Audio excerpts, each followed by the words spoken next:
Today I'm going to show what 67 really means.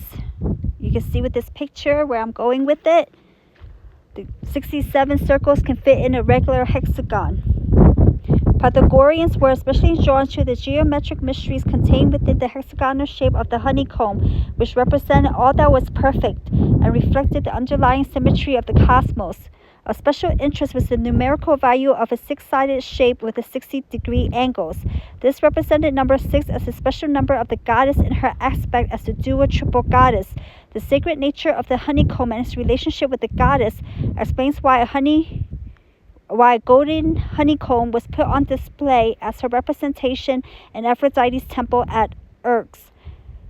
Explorations of the mathematical properties of the hexagonal shape of the honeycomb are revealing of the relationship between the numbers 6 and 7 and their role in the stories of the seven sisters. Hexagons are not only six-sided, thereby embodying the goddess Aphrodite, but they extend outward in sixes, creating the mathematical series of 1, 6, 12, and so on, thus duplicating itself in sixes. Within the structure of the honeycomb, you will see that one hexagon provides the base or foundation for a symmetrical reproduction. In the first two inner layers, 6 others surround one hexagon. In other words, 6 sisters surround the 7th or missing sister, who completes the mystery of the 6 and the 7, hence its connection with the Palladians. The 6-7, they say, is that it means nothing, but it means everything. In Gematria, Ishtar, 75, 30s, 87, 42. Nothing, 87, 42, 102, 30. On October 16, 2025, the first episode of Season 28 of South Park was aired, and it was in regards to the brainwashed by the 6-7 meme. October 16, 2025, 103. Venus, Ishtar, Isis, 103. Venus, Ishtar, 156.69. Regular hexagon, 156.69. The song was by Skrilla the Rapper, 81. Venus, 81. A closer look at the physical features of the honeybee, particularly its wings, reveals some intriguing insights into the legend of the lost or missing sister, especially her clandestine nature, said to hide her face in a veil or turn on her head in shame for marrying a mortal in the Greek legends. These mythological stories attempt to explain why the lost Palladian cannot be seen as clearly as her more resplendent sisters.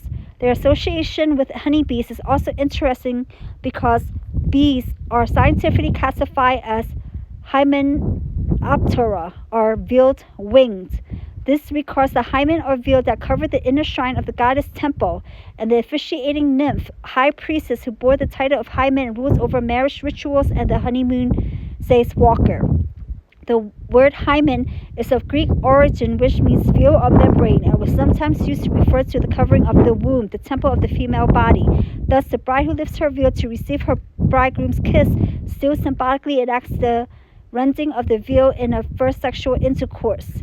This consecrated notion of the hymen lives on in songs of praise sung in Christian churches today, for the word hymn derives from hymen, for the original hymnos was a wedding song. An example survives in the Song of Solomon in the Bible. With the rise of patriarchy, the archetypal connection with the hymeneal rites were largely forgotten, and today all wedding music is secular. Note that in Deborah's Song of Triumph, Deborah also means bee, or Melita, Virgo, a mother in Israel. Now you understand why it's related to the Charlotte Hornets. 6-7, 112. The guy that sings it is from Philadelphia, Kensington, 112.